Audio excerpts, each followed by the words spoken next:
removing resistance at the point of sale. There are 3 kinds of resistance. If you understand which resistance you are facing at the time, you will have the tools to eliminate or reduce the resistance, or at least know where to go with it. Type of resistance number 1 is called a simple request for additional information. It happens at the end of your presentation, and the customer has a question. It's not a big deal. I won't even spend much time on it because I don't want to insult you.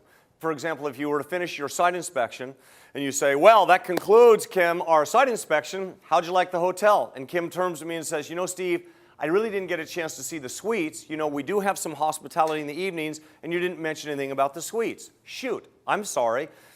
For all our conversation, for all my homework and research, for all the information that we just shared with each other, it didn't come up that you have suites in the evening for hospitality. No big deal. It's certainly not a deal killer.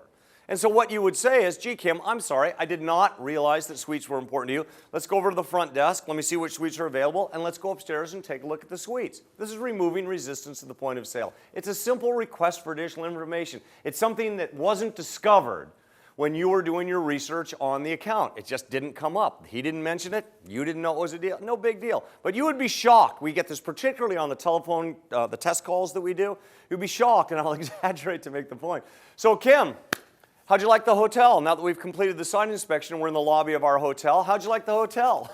Well, Steve, it was great, but I didn't get a chance to see the suites. Oh, I didn't realize suites were important to you. Yes, suites are very important to us. Sorry, you can't see the suites.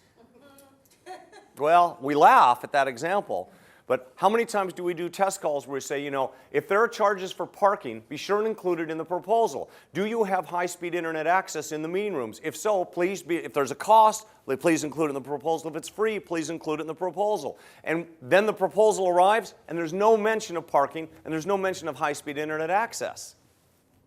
That's denying a simple request for additional information. You mean I'm going to have to now pick up the phone and say, hey, Jennifer, I thought we talked about high-speed internet access. I thought we talked about parking. You know what? They're not calling you back because they've got 2 other proposals from 2 other hotels.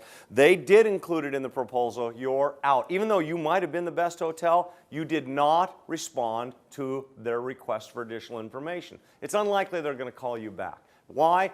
Because you failed to include a detail that was important to them. And what's the decision-making process always based on? The details. If they feel comfortable that you can handle the details, you're probably going to get the piece of business. If they do not feel comfortable that you can handle the details, they got other hotels they can go to that will handle the